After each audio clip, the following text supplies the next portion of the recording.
Olá, sejam muito bem-vindos ao Pode Além. O podcast nessa temporada que traz pessoas incríveis, pessoas adiante do seu tempo, pessoas que deixam um rastro de luz. E é nessa tentativa que nós estamos trazendo pessoas que têm uma história em comum. Eu sou Neuza Piculifante, estou aqui com a minha amiga Ciane Meneguzzi Pistorello. E hoje temos uma convidada ímpar. Uma convidada que há muito tempo estamos tentando alinhavar para se encontrar aqui. Paula Iores.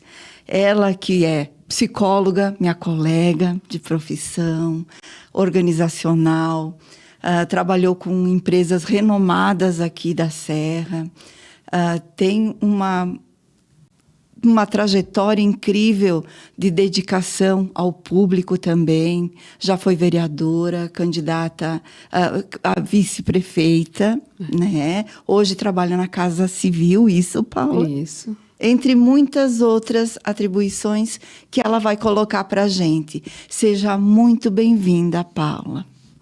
Muito obrigada. É uma honra estar aqui, sabendo do propósito desse podcast, né, que tu estavas apresentando, e ao longo das nossas tratativas a gente conversou um pouquinho. Então, prazer em conhecê-las pessoalmente, a Ciane, Neuza, né? E sempre bom, né, a gente ter momentos de parar, respirar, refletir, conversar. Então, acho que é um momento assim, né, que a gente vai ter aqui. Eu quero te agradecer e dizer que é uma inspiração a tua história, né? Eu acho que, por vezes, a gente não conhece a história de alguém. A gente, né, me viu muito, né, recentemente como vice-prefeita e não sabe quanto que caminhou para chegar até lá e o quanto precisou também trilhar para construir um local muito bom. Eu acho que visivelmente tu foi muito bem, né? Tu deu um apoio muito bom para a cidade e para as pessoas em si. Então, obrigada. E a gente lutou muito pela tua entrevista, porque realmente a gente sabe que vai fazer a diferença e as pessoas precisam de inspiração, precisam de histórias que realmente demonstrem que elas podem ir além. A gente percebe, Paula, que diante do luto, da perda, muitas pessoas se deprimem e ficam por um longo tempo até a vida toda assim. Outras, no entanto, elas sublimam aquele lugar e não conseguem conectar com aquela dor. Então, mas tem aquelas que botam a dor embaixo do braço e seguem adiante. Do luto à luta, veio disso? Sim. Agora eu pensei, podia ter trazido um livro, Podia, né? Podia. Mas olha só, faltou. Eu falo sobre isso, sim, mas quando a Ciane estava falando de ter feito bem para a cidade, me veio uma imagem que eu tenho que compartilhar para depois não esquecer. Eu estava um sábado desses, eu acho, de manhã, caminhando na rua, rápido, atravessando uma rua, e um casal de jovens estava atravessando também. E o menino disse, ele disse, Paula Iores, o menino disse. E eu atravessei a rua e voltei, sim. E eu disse, quem tu é? Daí ele veio pro meu lado, né, porque nós íamos ficar no meio da rua, e ele disse, eu sou o Gabriel. E eu disse, daí ele disse para a amiga dele, esta era a vice-prefeita. Deus, que legal, Gabriel. Ele disse assim, a senhora fez muito bem para nossa cidade. Foi tão bacana, sabe? Porque é alguém que eu não faço ideia de quem era, né? E com 16 anos me dizer isso, né? Então, essa parte, isso é não tem preço. Não né? tem. Então, queria compartilhar isso com vocês. Muito obrigada. Sim, do luto à luta vem disso, né? A gente sempre, né? As pessoas dizem muito isso para mim, que não fazem ideia da dor, que não imaginam, né? Que poderiam sobreviver a essa dor, é o que eu mais escuto. E eu digo, mas ninguém imagina que sobrevive, porque tu não imagina que isso possa acontecer contigo, né? A perda de um filho. Não. E então a gente, assim, é horrível, né? Eu costumo dizer que eu não tenho a palavra superação no meu né? Na minha fala, no meu sentimento, na minha vida. Eu tenho a palavra enfrentamento. Eu venho enfrentando, né? E assim, cada etapa foi acontecendo, né? Eu acho que tem muito de espiritualidade nisso, né? De fé, de acreditar, né? Que a gente tem força do além para suportar. No meu livro eu trago várias reflexões a respeito disso, né? Porque muitas coisas relativas à perda do meu filho, eu fui me dar conta e pensar em algumas coisas muito tempo depois, né? Natural. E aí, quando eu digo muito tempo, até 6 meses, sabe? Sim. Coisas que eu disse, meu Deus, eu não tinha pensado em tal coisa, né? E também, por exemplo, durante o velório, eu não me dei conta, não pensei que o corpo do Germano estivesse dentro daquele caixão. Não pensei. E será que eu não pensei por quê? Sabe, como psicólogo, nós poderíamos dizer que é uma negação, mas não é. Não. É uma anestesia espiritual, é alguma coisa que vem de outra, sabe, de uma crença, de uma forma, do jeito que a vida é de fato, eu penso, né? E que eu não pensei naquilo. Naquele momento, eu estava recebendo as pessoas, cada abraço, cada carinho, né? Então, cada etapa sendo vivida de um jeito, né? A aproximação que eu tive, que foi uma coisa muito mágica, com a ONG Brasil Sem Grades, que aí eu passei a me conectar com outros pais que tinham passado por essa dor e que estavam lutando por algo. Eu me associei a essa luta. Eu não criei uma outra luta, eu disse, não, é a mesma luta. E aí passei a estar assim, escrevendo a respeito, dando entrevista a respeito, fazendo campanhas, projetos, sabe? E aí tu vai direcionando a tua energia para outras coisas, né? Para uma luta. Né? E foi aí que foi nascendo essa Paula mais social, da sociedade, trabalhando em prol da sociedade. Olha, eu nunca fiquei dentro de um trabalho específico, assim, tipo, eu estava na iniciativa privada trabalhando, por exemplo, na Frasle, que eu fiquei 10 anos. Eu fazia parte da RH Serrana, eu sempre tive convivências além do meu trabalho, além da família, sabe? Eu sempre tive voluntariado, né? E, na verdade, o meu voluntariado começou aos 14 anos. Nossa, né? uma história.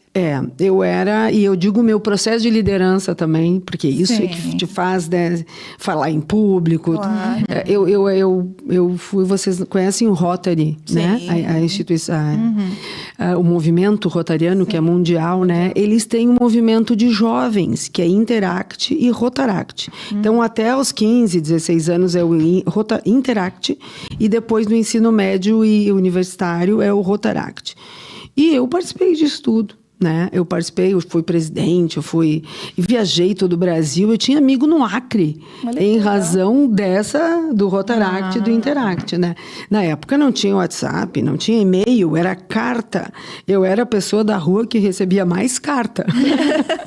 E a minha avó guardava as cartas para mim. Então, o meu movimento, eu me lembro assim, aqui em Caxias, quando a gente fez uma campanha para os presidiários, né? Eu tinha que lá 17, 18 anos, e nós fizemos, o que a gente fez? A gente juntou livros, roupas para levar para eles e fomos lá conversar com eles. Levei muita porta na cara. O que é que vocês querem bater com aí para os presos? E daí nós queríamos que eles melhorassem, né, que eles tivessem oportunidades, que eles tivessem livros nas bibliotecas para ler, mas assim, tudo muito... Então a minha participação social sempre existiu, né? O que eu penso que esse gatilho, né, essa perda te faz, não sei, aumentar ainda mais, né? Porque quando eu comecei o trabalho com a ONG, foi justamente porque a bandeira da ONG tinha 3 pilares. Paternidade, né, pai presente, planejamento familiar e mudança na legislação penal.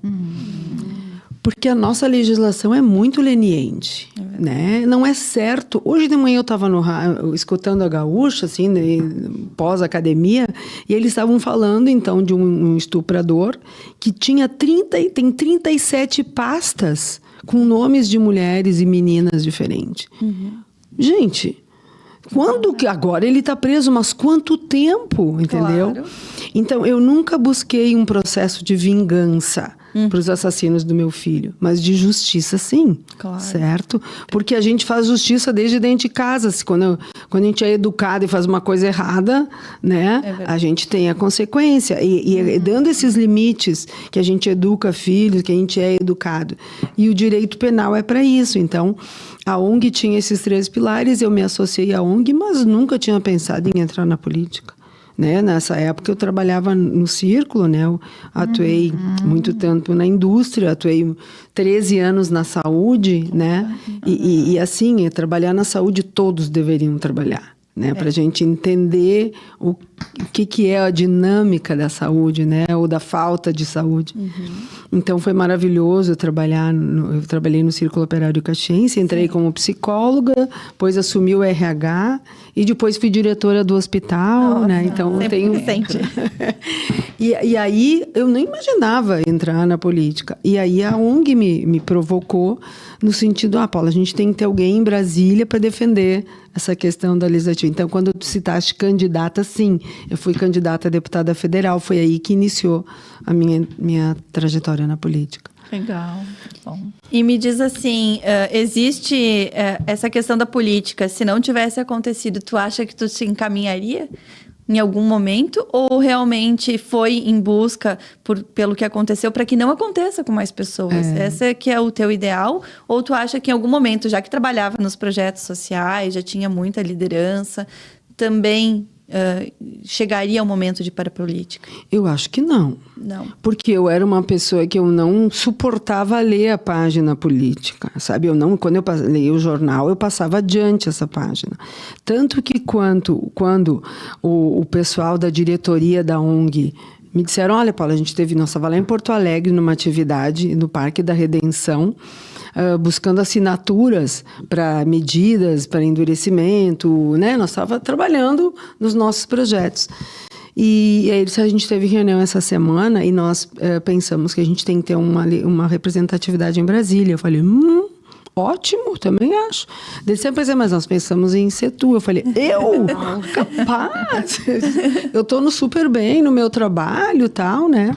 Só para ter um parâmetro, a minha remuneração de prefeita agora, ela era próxima ao que eu recebia em 2014. Puxa vida. Então, ninguém entra na política para, né? Quem entra fazer um trabalho sério para ganhar dinheiro, não é?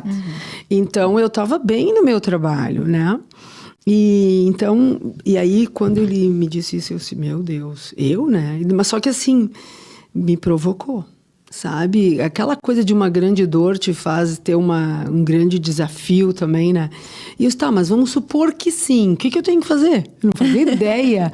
E ele disse, olha, a primeira coisa é te filiar a um partido. Eu disse, olha, vamos ver. Aí a gente teve várias conversas, né?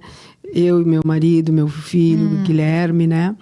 Mas foram muitas conversas. Eu me filiei no limite para poder concorrer, né? Instigou para poder ir indo nessa direção. E como eu tinha muitos preconceitos, uma coisa era clara para mim. Se eu não me elegesse, o que seria muito difícil, obviamente, né? Sair numa primeira eleição a deputada federal. Sim. É bem porque não conhecia, né? Eu não iria aceitar nenhum cargo. Porque, sabe aquela coisa que todos nós, toda a sociedade tem preconceito, essa questão dos cargos. Sim. Hoje eu tenho outra visão. A gente precisa que tenham pessoas com preparo e boas ocupando os cargos. Sim, claro. Senão, quem que ocupa? Quem não tem alternativa, quem não faz nada e fica só dependendo da política. Que não entende, né? E que não entende. E assim, porque tu até pode não entender, eu também não entendia. Mas assim, tu tem que ter uma formação mínima, tu tem que ter propósito para estar naquele lugar. E não assim, não tenho nenhuma alternativa, então eu me escoro, faço campanha, né, bandeira e... Então, aí um dos meus exercícios, quando eu estava para decidir, que levou 6 meses, era ler a página Que pulava. da política, que eu pulava, eu lia. Então, não acho que não. Eu acho que foi bem, porque daí uma sucessão de coisas. Porque a ONG me provocou, eu falei, por que não? E aí eu fui me inteirando, né? Mas não foi fácil essa trajetória. Depois, assim, tanto que quando eu concorri a deputada federal, fiz quase 23 mil votos. Muito voto, né? O que eu nem sonhava que era bom, fiquei sabendo depois, porque todo mundo me procurava para dar entrevista e tal. E aí eu queimei meu FGTS. Me ofereceram um cargo, eu não aceitei. E até eu me retornar para o mercado, tudo, porque eu tinha ficado bastante tempo fora do mercado, eu fui gastando minhas economias, né? Que era o meu plano de ter como complemento de renda, né? Claro. Nessa fase daqui por diante, né? Então, acho que eu não entraria, mas eu não me arrependo em nenhum momento de ter entrado, né? De E a forma família? alguma. Te apoiou ou foi difícil? Inicialmente, assim, o meu marido sempre, né? Por ele só me vê ampliando carreiras, eu nem tanto. O meu pai, meus 2 irmãos foram lá conversar com ele para contar aos poucos. Boa. Meu pai disse, o quê? Ela tá louca! Não sei o que. Mas depois ele é muito orgulhoso. Ele adora, assim, ele quer, sabe? Agora eu chego lá, agora ele me diz... Outro dia o filho tá viúvo agora, né? A mãe faleceu fazia uns 8, 9 meses. E eu cheguei lá, eu ia lavar a louça. Eu falei, pai, eu vou lavar a louça. Agora ele disse, não, deixa que os guri lavam depois, meus irmãos. Olha, nada machista, né? Vem aqui, me conta como é que tá lá em Porto Alegre. Tu falou com o governador, ele adora o governador. E daí, então, ele sabe, no início, ele levou um susto, aquele impacto, né? Claro. Mas depois, ele assistia todas as sessões da Câmara e dizia, filha, é isso mesmo. Só fala quando tu tem que falar, senão não fala por falar, sabe? Porque ele é um homem ele tem 92 anos, mas ele é muito culto, ele lê muito, sabe? Tem uma memória de elefante, assim. Bem sereno, né? Muito lúcido, colocação. e ele sempre conhece muito, ele sabe falar de todos os prefeitos da cidade, da política internacional, então ele sabe, depois ele me apoia. O meu filho, que mais recentemente não, assim, pelos últimos tempos, assim, mãe, deu. Vai e volta para tua carreira, né, de trabalho, tu vai ter mais liberdade, tu vai ganhar mais. Ele me disse, ele trabalha no mercado financeiro, né? Olha aí, Ele olha tudo, né? Tá certo. Então é sim, mas o meu marido, porque precisa ter apoio, né, gente? Sim. Sim. A dedicação é 24 horas, né? Então, agora eu tô em Porto Alegre, então tô lá e aqui, né? E o meu marido apoia muito. E hoje, Paula, como é que foi essa transição de mãe que perdeu um filho para uma mãe que aprende a amar de uma maneira diferente esse filho? Como é que aconteceu essa transição? Eu não conhecia, eu sempre me considerei uma pessoa de muita fé. Sabe? Assim, antes de acontecer tudo isso, eu tô indo pro meu trabalho, eu sempre eu sempre rezo antes de dormir, mas o rezo é conversando com Deus, agradecendo. E eu digo, o que eu tenho para agradecer, o que eu tenho para pedir, sabe? E às vezes, rezo o Pai Nosso, Ave Maria, mas eu gosto de conversar. E de manhã também. E eu sempre peço discernimento, serenidade. Então, eu sempre fui uma pessoa de muita fé. Mas, quando tudo isso aconteceu, eu conheci a doutrina espírita, né? E a doutrina espírita, ela te traz uma outra visão das coisas, né? Não como bengala, gente, como o entendimento de que a gente está aqui. Quando a gente fala de resiliência humana, o que é a resiliência humana? É a gente entendendo que cada pessoa que cruza o nosso caminho é para a gente aprender alguma coisa. Perfeito. Que as coisas que acontecem na nossa vida, se a gente não se vitimar delas, a gente cresce. Um chefe difícil, uma professora mais exigente, uma perda de ônibus, né? Que tu ganha uma carona de um amigo, perdi o ônibus. Isso aconteceu na minha vida. Então, tu começa a olhar. E aí, claro que essa é chocante. Mas eu tive a oportunidade de conhecer, né, o meu médico, o Ricardo Boff, que faleceu, né, agora. Eu tive meus 2 filhos com ele. Ele foi lá no hospital e me disse, Paulo, eu te quero no centro espírita. As minhas pacientes de masto, que têm espiritualidade, elas têm uma cura melhor, elas enfrentam melhor. E eu acabei indo, né? Eu conheci, porque eu tinha ido 1 ou 2 vezes, assim, acompanhando pessoas, né? E fui tendo um entendimento diferente. O sofrimento, é óbvio que ele existe, né? Sim. Mas ele sempre foi num sentido, assim, de que nem, assim, eu me desculpava com o Ger por não ter preparado ele, eu não sabia disso, sabe? De que ele ia estar vivo em outro lugar. Então, para ele não se assustar, sabe? Sim. Perfeito. Então, eu pedi desculpa por isso. E eu tive ajuda, assim, de centros espíritas aqui de Caxias. Um atendimento à distância com um grupo de lajes maravilhoso. E, gente, não sei se vocês leram meu livro. Lá no livro eu conto. Sabe, a forma como o grupo de lajes chegou até mim é mágica. É mágica. É verdade. Sabe eu precisando daquela enfermeira para trabalhar no hospital e ela vem, ela é de um grupo. Então, quando a gente olha para esses sinais, né, é tão óbvio.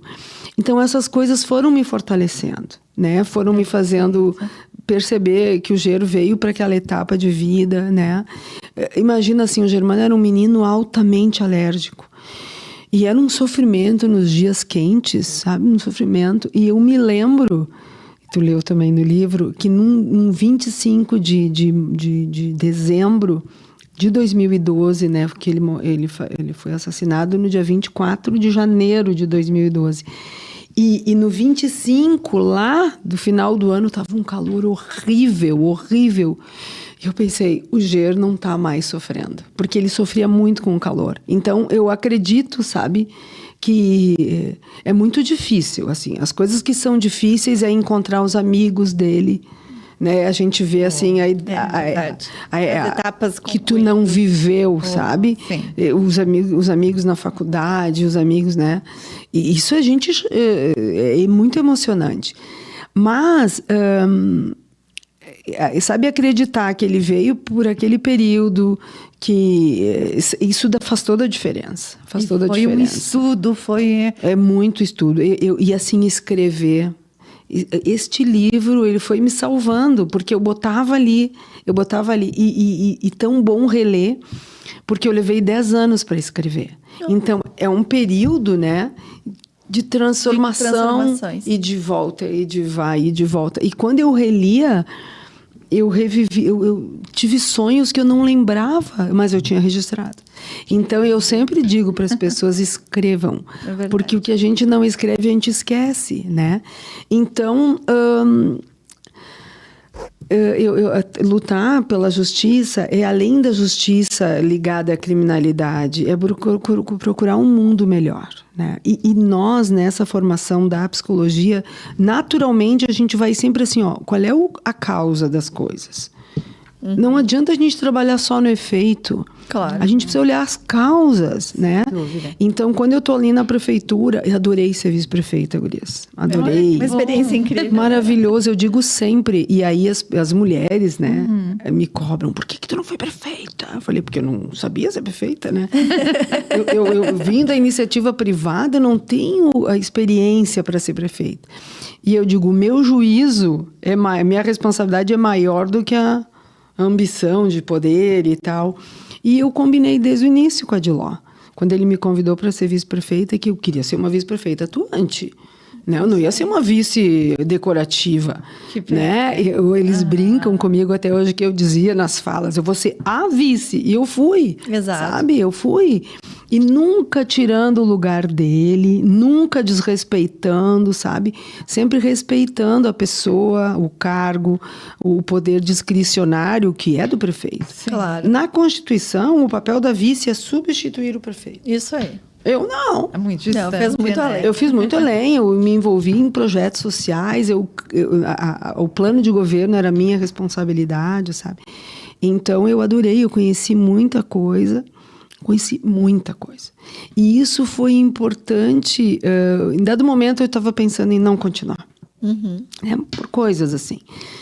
E aí eu pensava, mas com tudo que eu conheci, eu vou botar onde? sabe, especialmente assim, com a questão da violência com as crianças, sabe, a questão da evasão escolar. A responsabilidade, né? Nossa, e hoje eu tô compartilhando isso, sabe? Eu tenho semana que vem uma reunião já com a saúde mental do Estado para nós falar de saúde mental do servidor. Imagina. Olha! Eu sou polvo, assim, sabe? Eu vou furungando. Então, esse foi uma das coisas, assim, que eu pensei, pô, eu conheci tanto, né? Então, não posso perder isso. Então, naturalmente, eu me voltei bastante para causas com jovens, né? Claro. Tem a ver com meu filho? Tem, mas também tem a ver com o início das coisas, com a prevenção. Porque a violência, ela é consequência. Sim. De coisas que tu tem que trabalhar antes, né? E são muitas, né? Muitas. E como é que foi depois, né? Aconteceu esse momento trágico. E como foi lidar com o outro filho? Porque deve ter sido um desafio também, né? Um novo momento de trabalho. Mudou 100%, né? Saiu da privada, foi para a ONG, começou cargos públicos. Mas aí também tem um outro filho. E como lidar com isso? Então, eu fiquei ainda 2 anos, né, no hospital. Então, teve um tempo, né? Eu fiquei com a ONG e tal, 2 anos. Então, tem coisas, de novo, na mágica, né? Que não é mágica. Eu tinha nós tínhamos comprado uma casa na praia, que eu estava muito feliz. Porque o meu sonho era ter uma casa na praia. Eu nunca imaginei que eu fosse ter uma casa na praia. E aí, a gente comprou. E eu tinha comprado 2 conjuntos de lençol, tipo 4 conjuntos de lençol, 4 conjuntos de toalha, tudo pro quarto deles. E o Guilherme estava se preparando para estudar em Porto Alegre, fazendo que ele estava no vestibular e queria sair de Caxias. Então ele fez engenharia, mas fez aqui em Caxias, mas fez nas outras, fez na PUC, fez na UBRA, E o Ger estava trabalhando na terapia, saída do irmão de casa, né? Uau! Sim, trabalhando na terapia. Então, vocês imaginam, a gente sai de férias, né, com a perspectiva do Gui e se passar no vestibular, sair. E aí a gente volta de férias e volta e logo não temos tudo o Ger. É punk. E aí o Guilherme não passa fora de Caxias. Ele passa aqui. Ele passou, acho que na UBRA, e ele não quis. Ele queria passar em Porto Alegre. E daí ele ficou 6 meses estudando aqui. E eu via que ele não estava feliz. Daí ele começou a providenciar a transferência dele para Porto Alegre. Mas assim, gurias, eu não fiquei com um quarto vazio em janeiro. O Gui ficou 6 meses, sabe? Com toda a dor que é, né? E ele muito presente. Ele presente, né? Com a gente e tal. Teve o sofrimento dele também, mas uma elaboração muito legal também, né? E quando eu deixei ele providenciar a transferência toda dele, né? Mas ia ser os 6 meses. E vejam, quando ele estava vendo a transferência, o que a gente identificou? Que ele tinha passado na PUC, em segunda chamada. Ele tinha passado. Olha o que Deus é bom. Verdade.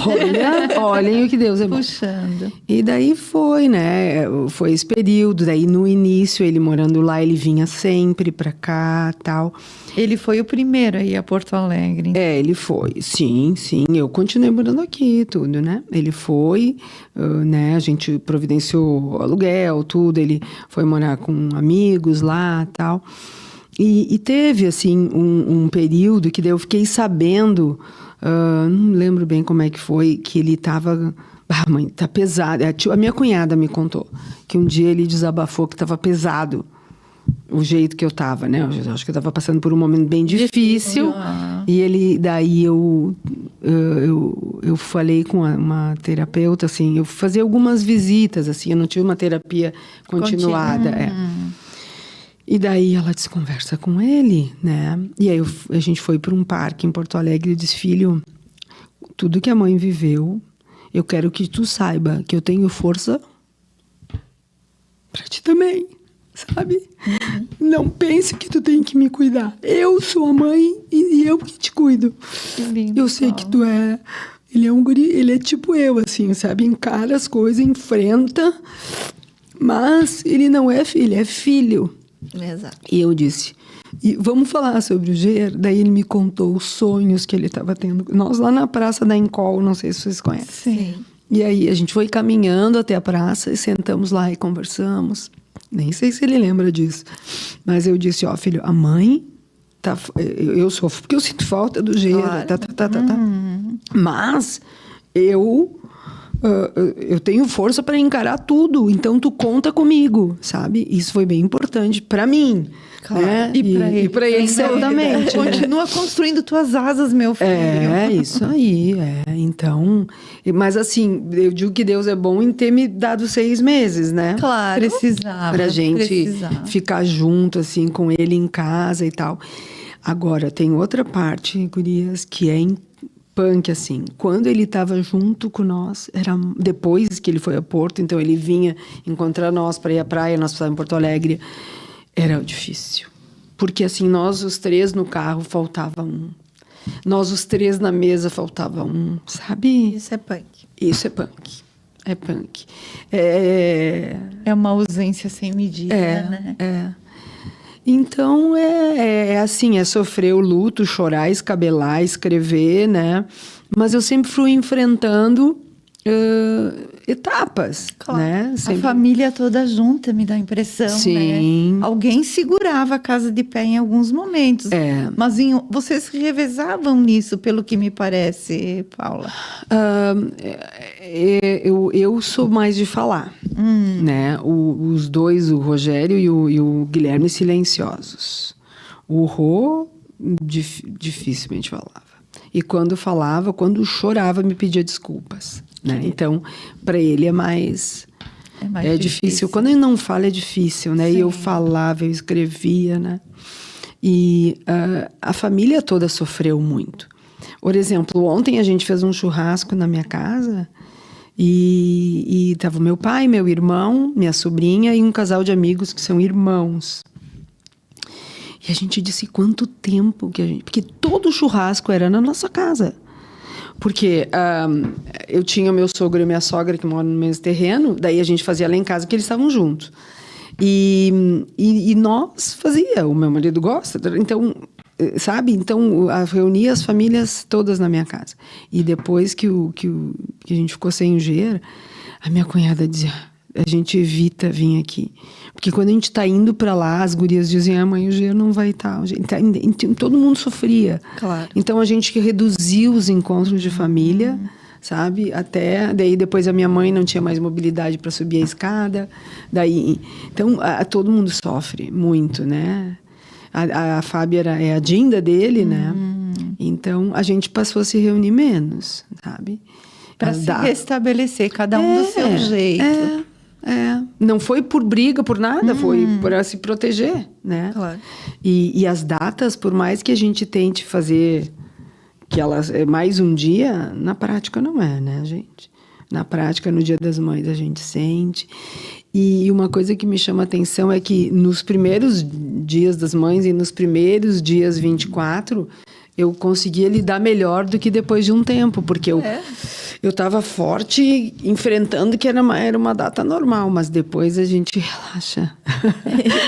Mas pode desmoronar, pode, né? claro. Deve desmoronar. É uma dor muito é. grande, que precisa desse tempo para poder juntar forças e fazer o que está fazendo hoje. Mas é determinante a família permanecer, né? Eu lembro que a Ana Paula, que é do LUSP, vocês devem conhecer. Sim. Né? Ela me disse, de estatística, até ela me indicou um livro, né? Que 70% dos casais não permanecem juntos. Exato. Depois com uma perda desse tamanho, né? Que cada um sente de um jeito, né? Ou começa a achar culpado, Isso ou, aí. né? E nós, graças a Deus, a gente nunca tomou esse caminho. Nem de culpar Deus, nem de culpar a gente por ter deixado o Germano dormir na casa do amigo, nem de culpar a família, porque imagina, a mãe, a Ronise, estava muito culpada. né? Por ele estava na casa dela. E eu disse, não, Ronise, o Germano quis vir para tua casa. O Vini era o melhor amigo dele. Não tinha, né? Não tinha, né? Então, essas coisas que se a gente consegue limpar da nossa vida, né? Claro. Não numa grande dor, em qualquer outra. Se aconteceu alguma coisa, não fica procurando culpado. Vê uma responsabilização, vê como sair disso, né? E eu acho que está dentro da resiliência, né? Isso aí. Mas esse é um caminho árduo, né? Para chegar nesse. De evolução, né? É muita evolução espiritual. Exato. É muito Eu acredito. autoconhecimento, né? Muito. É muito andar de pé descalço, é muito machucar os pés e conseguir enxergar além do que está previsto aí. E nessa caminhada que tu teve depois do falecimento, teve algum momento em que tu pôde ajudar, sei lá, de alguma forma, criar, sei lá, algum trabalho e que tu disse, puxa, sabe, daqui a pouco algumas mães não vão passar pelo que eu passei? Ou isso é também uma forma de estar com meu filho? Teve algum trabalho, algum projeto?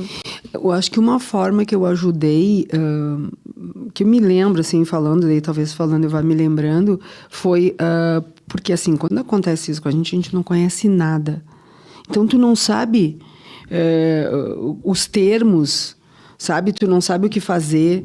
Então, teve vários casos de perdas que a promotora pública, até a doutora Silvia, fazia ponte comigo e eu conversava com aqueles pais. Puxa. Sabe, dizendo, não, olha, o que tu tem direito a fazer isso, o Ministério Público vai lá e procura esclarecimento, sabe?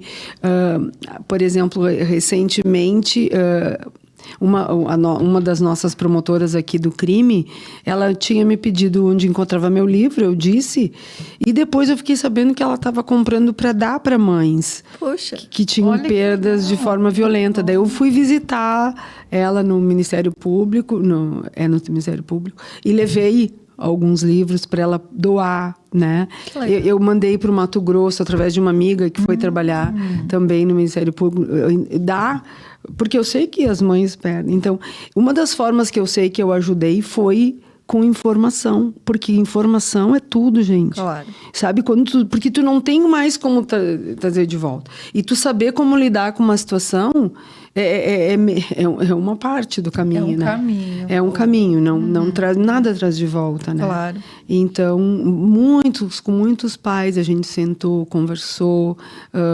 Teve aquele menino eu me lembro de um menino que morreu num elevador aqui da cidade, que a mãe veio me visitar lá na prefeitura, a gente conversou. Filhos que me procuraram com situação de mãe, com perda, porque no Evangelho do Allan Kardec, mortes prematuras, ele fala que nem sempre perder é quando parte, às vezes tu perde em vida, né? Exato, sem dúvida. Exato. E eu tive pessoas que me procuraram para adquirir o livro, para dar para a mãe em razão de situações de filho, sabe? Então, acho que o livro foi uma forma que eu encontrei, né, que me ajudou e eu também ajudei, né? O projeto Fazer o Bem no dia 24, que foi uma coisa idealizada para que o dia 24 tivesse uma memória diferente para nós do que a memória da perda do Gero. Fiz muitas palestras, muitas em escolas, no curso de empreendedorismo cristão do Frei Jaime. Então, durante muito tempo eu falei muito sobre isso para muitas pessoas, jovens de todas as idades. Nossa, inúmeras palestras, né? Até o ano passado, na Semana da Mulher, e que envolvia, então, outra trajetória na política, ou como cheguei à trajetória, né? Mas sempre que falam comigo, acaba que passa por essa experiência. Não tem, né? Como não passar. Então, foi através dessas coisas todas. E eu acho que o trabalho em si com jovens, né? Desde a prevenção da evasão escolar, o Ser Jovem Cidadão, que é um outro projeto que a gente deixou encaminhado como lei. O Eu Conto, Todos Contam, nós deixamos, virou lei, eu assinei. O Ser Jovem Cidadão é a profissionalização dos jovens em vulnerabilidade social, com aprendizagem profissional, né, no Senai, no Senac. São coisas que oferecem outras, o Escola do Amanhã, que eu sou uma parceira, projetos. Então, muitos projetos de jovem é para cuidar dos jovens também. Claro. Né? Então, E isso dá um gostinho de estar cuidando também do teu filho de alguma maneira, sim. ajudando as outras adolescentes. o que eu mais ouço é ele tá lá gostando, ele tá te inspirando, né? E eu continuo dando boa noite há 12, 13, 14 anos, né? Na verdade, 12, né? 12. 13 agora. Até ontem de noite, eu e o Rô fomos juntos para a sacada do nosso quarto da Boa Noite para a Estrelinha Mais Brilhante. Eu faço isso todas as noites. Acho que não tem estrela, né? Mas legal. tem em algum lugar alguma estrela. Ele recebe, em Ele algum recebe. lugar que ele estiver, ele Sim. recebe. E o livro, ele surgiu assim, começou a escrever com propósito dele se tornar um livro ou foi realmente uma forma de escrever para um desabafo, para enfrentar aquele momento? Das duas formas. Inclusive, eu digo isso no livro, né? Que um lugar que eu tenho muitas reflexões, que meu anjo da guarda vem e fala comigo, é no banheiro. E eu estava tomando banho um dia 20 de setembro de 2012, muito mal. O Rô estava viajando e o Guilherme não estava em casa. Mas eu estava adorando estar ali sozinha, para eu fazer as coisas que eu queria. E eu estava tomando banho e eu pensei, um livro, por que não? Né? E aí eu disse, eu vou começar a escrever. Se acabar sendo um livro, vai ser bom. E se não for, né? Então, acabou sendo. Mas foram 10 anos, né? E foi uma espécie de diário, foram relatos, né? Ao longo desse tempo, teve períodos que eu fiquei meses sem escrever. Tinha dias que eu tinha que escrever 2 vezes por dia. Que ele era uma catarse, assim, era um botar para fora, uma reflexão. E não Era sofria colocar reler? assim. Não tinha um sofrimento no reler? Emoção. Emoção. Não sofrimento, emoção. Que legal. Era Até hoje, colocar quando pra fora, né? O que estava dentro e estava difícil. Sim, relatar. Mas escrever me ajudava. Quando eu estava momentos assim que eu não estava bem por outras coisas. Sim. Coisas crises profissionais. Eu não Claro. escrevia, sabe? Eu não estava ali, porque muito pouco no meu livro eu falei sobre política. Quase nada. É verdade. Quase nada. Só assim, um momento, se eu ia ficar mesmo, eu não ia. Ali como vereadora, assim, eu fiquei em dúvida. Foi o momento que eu fui fazer terapia, para ver se eu continuava, né? E acabei me elegendo, né? Sou a mulher mais votada de Caxias. Olha ali, ó. Sempre que falo privilégio. isso, né? Para as mulheres, sim. Exato, como referência. Mas é para ver que como a vida pessoal, individual, ela se mistura com a pública, com a política, etc. Tudo teve um alinhavo. Encadeamento, tudo. É que a gente não tem chave, né? De Desligar uma e ligar a outra. Assim. Eu acho que a gente tem assim uma consciência ética, moral, de não misturar as coisas, né? Sim. Mas as trajetórias que a gente tem, elas são evolutivas, né? A trajetória, seja ela e eu acho muito bacana assim a minha trajetória, porque eu iniciei na indústria, né? Fiquei um bom tempo numa empresa onde eu aprendi muito. Daí fui para consultoria, o que eu brinco assim, até me ajudou a melhorar como motorista, porque eu só era motorista de final de semana.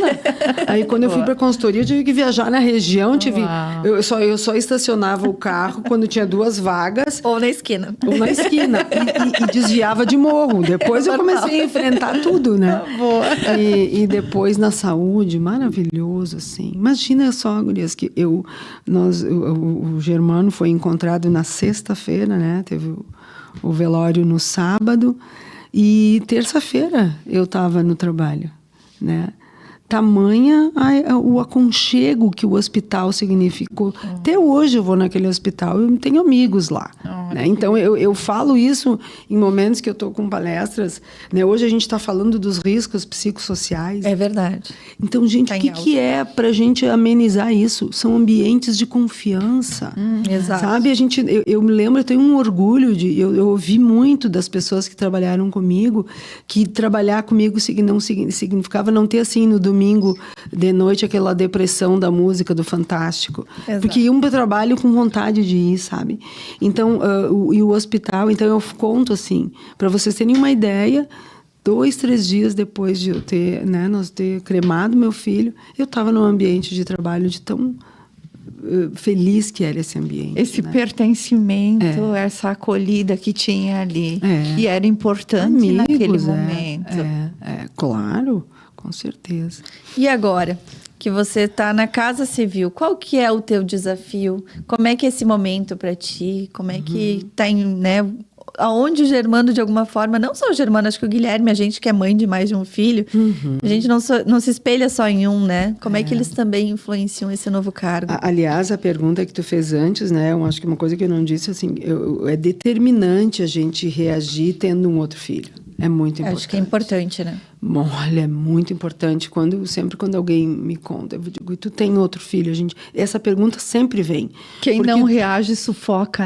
Porque tu precisa. E um outro filho te dá. Tu tem que seguir, né? Gente, olha, estar agora na Casa Civil é mais um passo, né?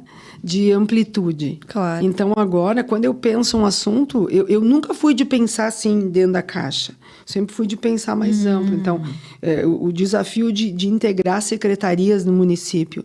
Porque eu digo, gente, a população não sabe se isso aqui é da secretaria A, B, C ou D. A gente tem que estar integrado para a gente atender os assuntos. E agora é região, né? Então, a Serra, eu tenho municípios que são da região italiana e outros da região alemã, né? E na sexta eu entrei em contato com alguns prefeitos que eu não conheço ainda, dizendo, sou fulana de tal e ex-vice-prefeita, porque é muito legal falar que tu é ex-vice-prefeito de Caxias. Todo mundo te conhece e respeita. Legal. Olha respeita. que importante saber. Muito. Aliás, onde tu vai, tu diz que é de Caxias, o pessoal, Caxias. É bem visto. Mais que caxiense, muitas Poxa vezes. vida. Então, eu me apresentei, agora estou na Casa Civil, meu propósito é esse. Que bom saber que eu posso contar contigo, sabe? Olha. Independente do partido. Sabe, Sim. o prefeito de tal cidade é do PT, de tal cidade é do Republicanos, de tal cidade é do MDB, mas com todos. Então, eu já passei para eles, assim, esse é um edital da cultura, que está botando 36 milhões. Poxa. Né, no edital para eventos continuados das prefeituras. Tem esses links para treinamento na Secretaria da Fazenda, que agora tem uma nova forma de cadastramento dos convênios e propostas para o governo do Estado.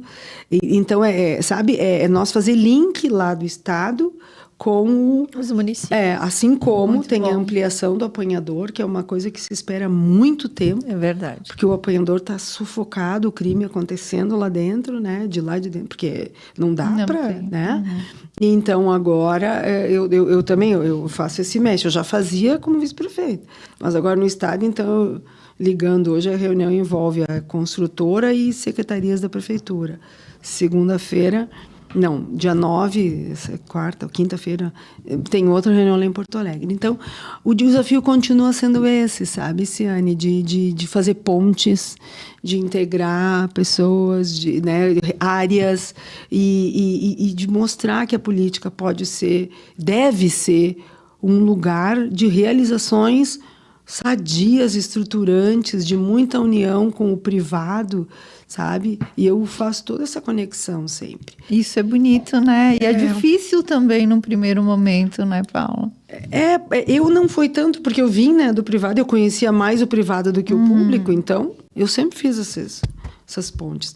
E com o filho, assim, eu prometi para ele que eu não ia abandonar de continuar buscando de voltar para o privado, porque eu não sei até quando vai ser essa oportunidade na Casa Civil. Eu vou aproveitar ela da melhor forma possível. Claro. Mas eu tenho ideias de coisas para voltar para minha carreira no privado também, sabe?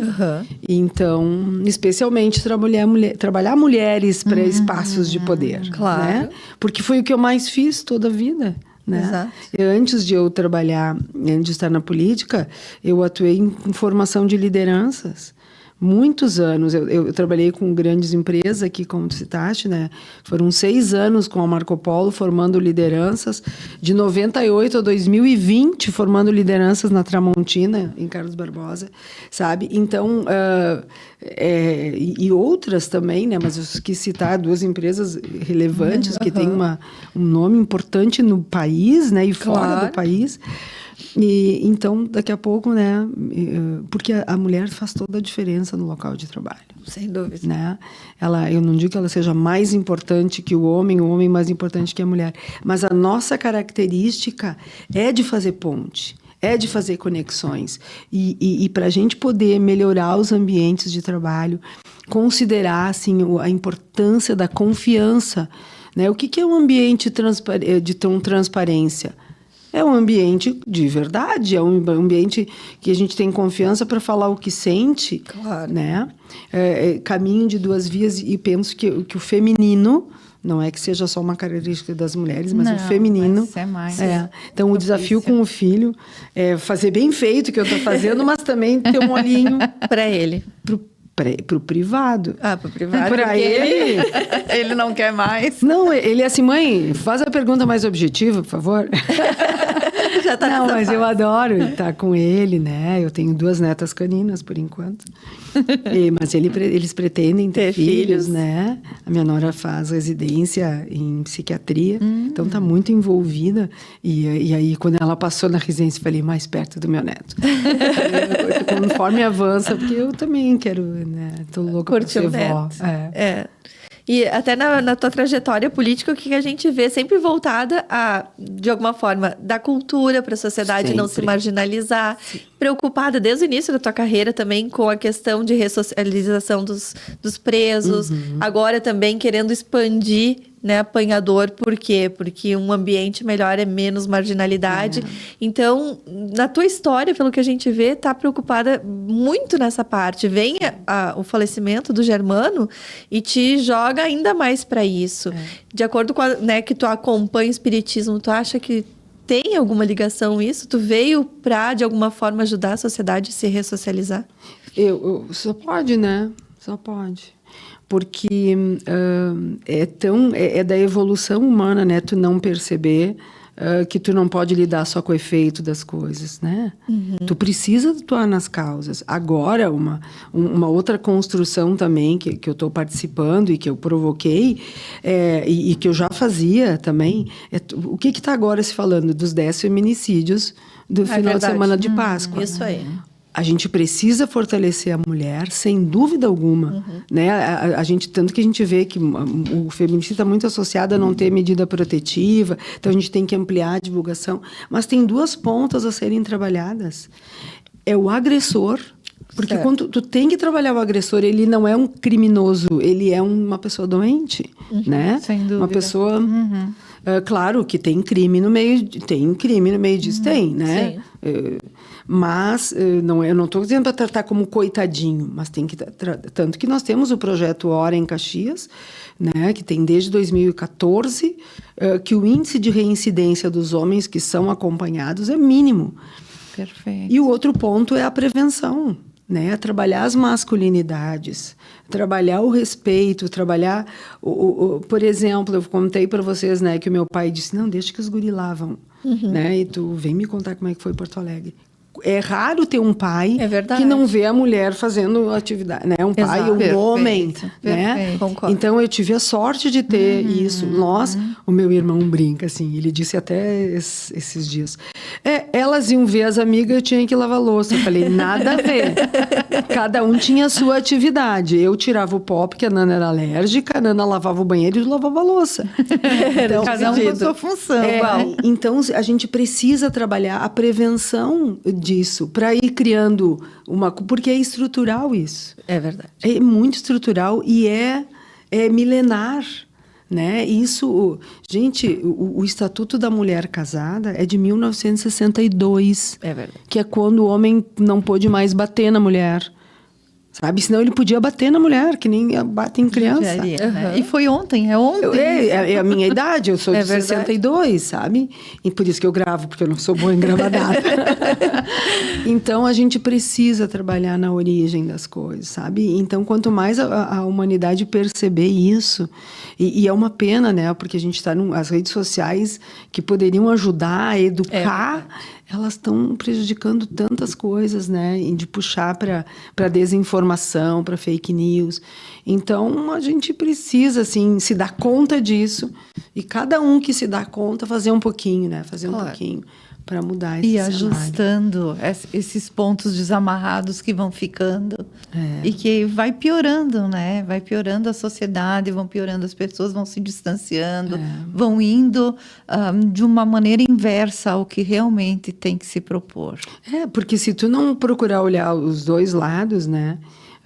Eu sou social-democrata, eu acho que eu sempre fui, mesmo sem saber quando isso acontecia.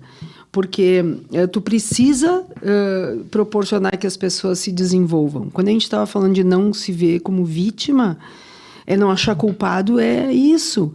É tu ter a oportunidade de estudar, de trabalhar, ter tuas próprias escolhas, né? Então, a extrema esquerda é muito assistencialista e a extrema direita quer vingança de tudo, entende? E não é assim. A gente é um país de imensa desigualdade. Então, nós temos que ter muito mais equidade, né? Ter política pública que ajude a que quem não teve oportunidade ter mais oportunidade. Imagina quando a gente tem a nossa gurizadinha que chega aos 18, antes de completar 18, não pode mais ficar nos abrigos. Eles não têm família. É verdade. E então, a gente precisa preparar eles para ficar, sem lar. Exato. Então, eles têm que ter uma formação. Como, se preparar para a vida. É como se a gente estiver falando de autismo, de Down. Tu tem que trabalhar para dar autonomia, a melhor autonomia possível. Então, isso é o princípio da subsidiariedade, sabe? De tu ajudar as pessoas a serem. Porque eu faço isso com meu pai hoje. Hoje de manhã eu vi que ele estava com dificuldade de tirar o comprimido e eu estava ali do lado. Deixei ele tirar. Tu não pode ir lá e tirar por ele. Porque quando eu não estiver ali, ele vai ter que tirar, né? Então... E vai se sentindo dependente, né? Na cabeça. Ele fez isso com a minha mãe. Ele alcançava as coisas para ela. Eu falei, pai, deixa ela pegar. É que ele pensa que é amor isso. E não é, né? Tem que deixar a pessoa fazer do jeito, dela, né? Então, a gente ajudar, dar as condições. Enfim, são coisas que eu acredito. Paula, muitas mudanças fizeram parte do teu trajeto, muitas dores, muitos aprendizados. Tu gosta dessa nova Paula com um olhar social mais engajada? Como é que tu sente ela? Bem, eu me realizo. Quando eu tô tratando de alguma coisa e daí depois eu tô tratando de outra, eu acho o máximo. Eu adoro, eu tenho muita energia. Essa é a tua essência, então. Sim. E não tem ruim, sabe, para isso. Eu só não gosto eu digo assim, uma coisa, porque eu diferencio política de politicagem, Sim. sabe? Politicagem é assim, tu aparece para foto, tu diz o que os outros querem dizer, tu não fala o que é verdade, tu diz o que... Um dia eu estava num evento, né? E aí alguém veio, ficou me chamando, eu falei, não me lembro de ti. Como assim? Não, a figura sim, mas eu não me lembro teu nome. Político não pode dizer que não sabe o nome. Eu falei, como assim? Quer que eu te minta? Sabe, são coisas que marcam. Então, eu não consigo fazer isso. Claro, quando eu sei que eu conheço a pessoa, eu tomo um cuidado para ver se com o que a gente vai falar...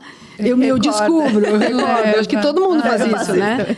Mas, porque é ruim falar sem lembrar do nome das pessoas, né? Mas não fazer de conta, né? O que tu gostaria de deixar para os adolescentes? Vamos para essa fatia. Que lição, que olhar, o que tu gostaria de deixar registrado para eles? Olha só. Olhando para a câmera. Vai lá. Eu sempre digo, quando eu encontro algum adolescente, façam boas escolhas. Escolha, sabe, ser feliz. Não vai pelo que é fácil. Né? Quando a gente tem, e o adolescente tem muita oportunidade, né? Entre continuar indo para a escola... Né? Ou assim, vou parar de ir para a escola porque eu tenho que ajudar em casa, ou tem a oferta. Já teve adolescente que me disse isso, que teve oferta que o tio da esquina oferece uma grana para o tráfico e tal. depois que entra é difícil de sair. Então, sabe, não abandona a escola, continua estudando, faz boas escolhas com amizades, né? Sempre que tiver num momento difícil, procura um amigo para conversar, a professora, alguém de confiança, porque os momentos difíceis existem para todos. Claro. A diferença é que o adulto já sabe que passa. A gente acorda triste, mas melhora. Muitas vezes tem vontade de não sair da cama. Exato. E o adolescente, às vezes, ainda não descobriu, né? Que passa. Essa dor passa, né? Ter perdido a namorada, né? Né? Depois vai vir outra. A gente tem uma vida pela frente, né? E quando está difícil, procura uma pessoa de confiança para conversar, né? Desabafa, escreve, né? E respira, né? E não desiste, né? Então é isso, assim, se envolver com coisas boas, fazer boas escolhas, né? Ler. Eu digo, a gente precisa trabalhar, né? Fazer exercícios físicos te ajuda a ficar bem. Sabe as 4 inteligências? O físico, o conhecimento. Procura te fortalecer com conhecimento. Quando a gente tem conhecimento, a gente se sente mais forte.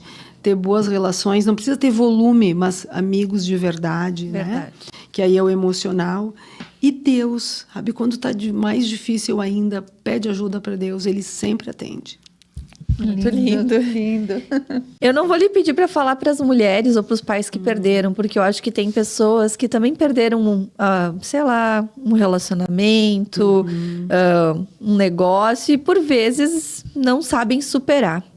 Se tu pudesse dar um conselho para quem vive aquele momento bem desolador, que está no fundo do poço, e para se reerguer, o que você poderia dizer? Eu penso que é muito parecido assim com isso, né? Os momentos difíceis acontecem. Todos temos. Pode ser, eu lembro quando eu perdi o meu saí da Frasle a primeira vez, eu pensei que o mundo teria acabado. Tinha filho pequeno e tal, o mundo se abriu. Um luto não reconhecido. Meu né? Deus, sabe? Então, assim, nenhuma etapa é por acaso. Eu acho que a gente nunca pode perder a fé.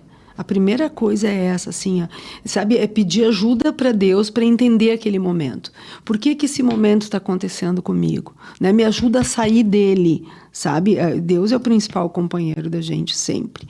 Sempre tirar um aprendizado daquela perda, seja de um emprego, de um casamento, né? De um filho é difícil tu pedir isso, né? Porque claro. Eu sempre respeito todas as dores, cada um tem a sua dor. Mas eu penso assim que um momento difícil, ele precisa passar por respirar, né? Acreditar que dias melhores virão e trabalhar para isso. Porque quando a gente precisa ter disciplina, sabe? No sentido assim, olha, eu estou desempregada, mas eu vou levantar cedo e vou caminhar. Sabe? E hoje, sabe, tem que sair daquilo. Sim. Tem que sair, tem que enfrentar. E a principal de todas as coisas na nossa vida é se propor a fazer alguma coisa e fazer. Sabe? A disciplina, ela é muito importante. E a gente ter uma energia de crescimento. Sabe? O que eu posso fazer hoje melhor do que ontem? Sabe? E tá na gente, não esperar que venha de fora. Aceitar ajuda de fora, sim. É importante a gente aceitar, mas todo mundo está dentro da gente. Perfeito. Lindo. Né? Acho que isso é inspirador, né? Eu já tinha acompanhado a tua história, mas eu acho que nós precisamos de pessoas ainda mais espiritualizadas, com perseverança, corretas, éticas, e isso demonstra realmente que tu nos representa de alguma forma e nos inspira. Então, obrigada por estar aqui compartilhando esses momentos, eu acho que é essencial, e muitas pessoas que nos acompanham, elas enfrentam, né, momentos difíceis, e é realmente isso, né? Dá para superar, dá para crescer e remodelar, quem sabe, aquele momento para um novo começo. Vocês sabem, falando de mulheres, né? A gente tem a prefeitura tem, ainda fala a gente, né? Mas é a cidade, parceria com empresas para dar treinamento, oportunidade para mulheres vítimas de violência, né? E eu lembro, assim, histórias muito tristes, que de fato, sabe? Mas, assim, enfrentaram, fizeram treinamento e estavam empregadas, né? E é isso, a gente passa, é muito difícil, né? Então, muitas vezes a gente precisa procurar ajuda, a gente precisa de ajuda, mas enfrentando, a gente vai... o que nos dá força é enfrentar, que daí tu vê que tu pode. Exato. Bom, Paula, muito obrigada. Assim, dando a mão para essas lições que tu nos colocaste, lições sinceras. Foi uma conversa bem honesta, bem sincera e vai ajudar todo mundo que vai se nutrir dela, mostrar esse vínculo seguro que tu mostra, procura alguém que tu confie, ou o vínculo seguro maior, o Deus. Isso. Procura Deus que não falha. Então, eu acho que é o caminho. É o caminho para cada um se resgatar, para cada um resgatar a essência e ir um pouquinho além. Obrigada. Eu que agradeço, eu agradeço muito a oportunidade, foi ótimo estar aqui com vocês, né? E tomara que de fato a gente possa ajudar, né, as pessoas, isso é tão bom, né, a gente ajudar as pessoas. Obrigada, muito obrigada mesmo. Então, obrigada a todos que estão nos assistindo, que vão nos assistir, nos siga nas redes sociais, compartilhe, curta e se nutra principalmente desses exemplos de vida.